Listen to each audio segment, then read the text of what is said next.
عید کا تصور اسلام میں کیا ہے؟ خوشیاں منانا. اور اللہ تعالیٰ قرآن میں فرماتا ہے محبوب آپ فرما دیں جب تمہارے پاس اللہ کا فضل اور اس کی رحمت آئے تو خوشیاں مناؤ. اللہ کا فضل اور اس کی رحمت آئے تو خوشیاں مناؤ. قل بفضل اللہ وبرحمتہ فبذلک فلیفرحوا. اب جب اللہ کا فضل ہوگا اور جب اس کی رحمت ہوگی ہم خوشیاں منائیں گے. اور خوش ہونے کا انداز اور طریقہ کیا ہونا چاہیے؟ وہ سنت نبوی سے ہمیں حاصل کرنا چاہیے. خوشیاں منانے کا مطلب یہ نہیں ہے کہ ہم دنیا جیسے خوشیاں مناتی ہے اسی انداز میں منانے لگ جائیں. اسلام ہر چیز میں خط امتیاز رکھتا ہے. تمہاری عبادتوں کا طریقہ الگ ہے، تمہارے رب کو پکارنے کا طریقہ الگ ہے، رب تعالیٰ کے حضور سربسجود ہونے کا طریقہ الگ ہے. رب تبارک و تعالیٰ نے تمہیں ممتاز پیدا کیا ہے، ظاہر سی بات ہے تمہاری خوشیاں بھی ممتاز ہونی چاہیے. پوری کائنات میں لوگ اگر خوشیوں میں ڈوب کر شراب نوشی کرتے ہیں تو یہ خوشیاں نہیں ہیں. اگر آج کی رات یا آج کا دن لوگ یہ سمجھتے ہیں کہ خوشیوں کا مطلب ہے کہ خوب انٹرٹینمنٹ کیا جائے، نفس جو چاہتا ہے وہ سب کر لیا جائے، تو اسلام اسے خوشیاں نہیں کہتا.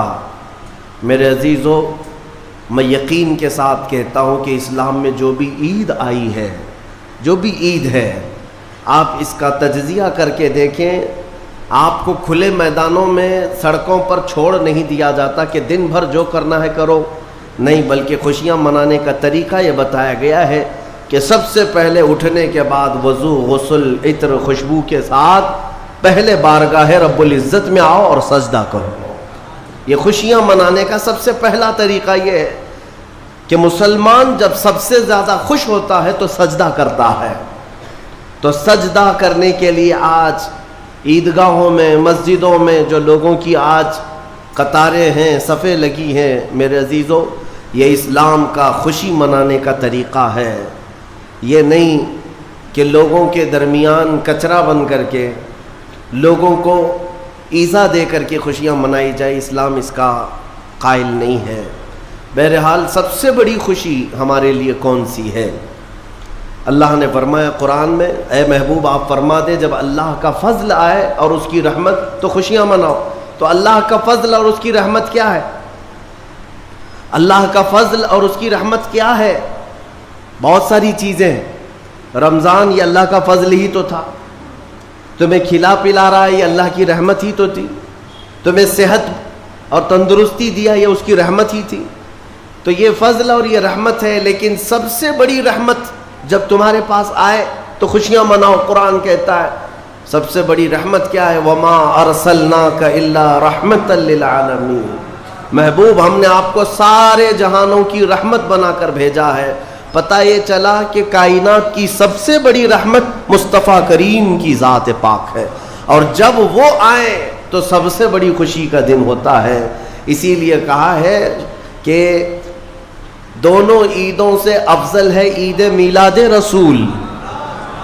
چاہے عید الفطر ہو یا بقرعید ہو، عید الاضحیٰ ہو، یہ دونوں عیدوں سے افضل ہے عید میلاد رسول. اس کی وجہ یہ ہے کہ ہمیں نہ عید الفطر معلوم ہوتی نہ عید الاضحیٰ معلوم ہوتی. یہ سب معلوم ہوئی ہیں اگر تو آمنہ کے لال کے صدقے میں معلوم. ہاں، ہمیں رمضان پتہ چلا ہے، عید پتہ چلی ہے، تو کس کی بدولت؟ اگر مصطفیٰ کریم صلی اللہ علیہ وسلم نہ آتے نہ بتاتے تو کون سے رمضان کا تصور تھا، کون سی عید پتہ چلتی؟ اسی لیے حاصل کلام تو یہ ہے میرے عزیزو، وہ جو نہ تھے تو کچھ نہ تھا، وہ جو نہ ہو تو کچھ نہ ہو. جان ہے وہ جہان کی اور جان ہے تو جہان ہے. آج عید اگر منانا بھی ہے تو میں یہ ضرور کہوں گا کہ آج عید پڑھنے کے بعد، نماز پڑھنے کے بعد سب سے پہلا کام جو آپ کرتے ہیں وہ کیا ہے؟ سب سے پہلا کام آپ یہ کرتے ہیں اپنے ماں باپ، اپنے رشتہ داروں سے ملاقات، اور گھر جلدی بھاگ کر کے جاتے ہیں کہ اپنے بڑوں سے ملاقات کرنا ہے. آج مصافحہ معانقہ کا دن ہے. آپ کو اپنے ماں باپ جس قدر یاد رہتے ہیں میرے عزیزو، اس رسول کو آج ہرگز فراموش نہ کرو جو اپنی رات کی تنہائیوں میں تمہیں امتی امتی کہہ کر یاد کیا کرتے تھے. آج ان کا دن ہے، آج اس رسول پاک کا دن ہے. سورج کے ڈوبنے سے پہلے پہلے تک کثرت سے میرے آقا کی بارگاہ میں بیٹھ کر درود بھیجو اور عرض کرو کہ آقا آج میری خوشی کا دن ہے، میں اپنے ماں، اپنے باپ، اپنے بھائی، اپنے بہن سب سے زیادہ اگر دنیا میں کسی سے پیار کرتا ہوں تو وہ آپ کی ذات مبارکہ ہے۔ رسول پاک صلی اللہ تعالیٰ علیہ وسلم کو یاد کرنا آج کی عید کے دن کا ایک بہت ہی بڑا حصہ ہے مومنوں۔ باقی میں دوسروں کے بارے میں نہیں کہہ سکتا، جن لوگوں نے آج کی عید کو جوا کا اڈا بنا لیا ہو، شراب پینے کا ذریعہ بنا لیا ہو، سینما تھیٹر پہ جا کر کے عیش کرنے کا ذریعہ سمجھاؤ، میں سمجھتا ہوں کہ ان کے اندر روح اسلام نہیں آئی۔ اگر اسلام کی روح ہوتی، اگر ایمان ان کے قلب میں بشاشت پیدا کر چکا ہوتا تو ہرگز وہ ایسی جگہ قدم بھی نہیں رکھتے۔ اے میرے عزیزو، آج مصطفیٰ کریم صلی اللہ علیہ وسلم کے سچے غلام بن کر کے دکھانے کا بھی دن ہے۔ آج دنیا تمہیں دیکھ رہی ہے، آج پوری دنیا دیکھ بھی رہی ہے اور ڈر بھی رہی ہے کہ یہ باہر نکلے ہیں آج کیا ہونے والا ہے۔ میرے عزیزو، تمہارے پاس سب سے بہترین میسج دینے کا وقت یہ ہے کہ رسول کریم صلی اللہ تعالیٰ علیہ وسلم کے غلام ان کی سنتوں میں ملبوس اپنے گھروں سے آج نکلے ہیں اور پوری دنیا میں حضور کی سنتیں عام کر کے رہیں گے اور حضور پاک صلی اللہ علیہ وسلم کے اخلاق کو پھیلا کر رہیں گے۔ آج تمہارے ذریعے سے حضور اکرم صلی اللہ علیہ وسلم کے اخلاق عام ہونی چاہیے۔ نان مسلم ہو، غیر مسلم ہو، کوئی بھی اگر اس کے ساتھ تمہارے مدد کا جذبہ آیا، کم سے کم اس کے دل میں یہ خیال تو آئے گا کہ یہ نوجوان کیوں میرے ساتھ اچھائی کر رہا ہے۔ اس وقت تم یہ بتا سکتے ہو یہ میرا اپنا عمل نہیں، یہ میرے آقا کا عمل ہے۔ نبی پاک صلی اللہ تعالیٰ علیہ وسلم آج کے دن غریبوں کو نہیں بھولتے، یتیموں کو فراموش نہیں کرتے۔ حضور پاک صلی اللہ تعالیٰ علیہ وسلم آج ان یتیموں، بیواؤں، سب کے گھروں کا خیال تک رکھتے تھے۔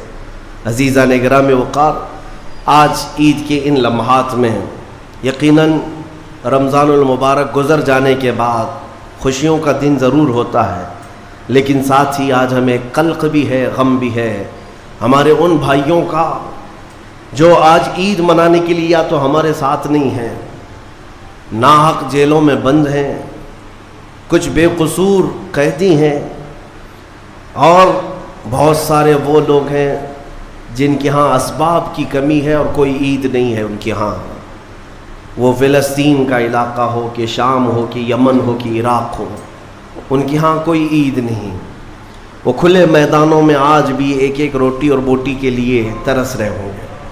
آج اس درد کے ساتھ ہم عید کے لیے حاضر ہیں اور بارگاہ مولا میں یہ عرض ضرور کریں گے کہ مولا، جہاں تو ہمیں نرم لقمے کھلا رہا ہے، حضور کی اس غریب امت پر بھی رحم فرما دے۔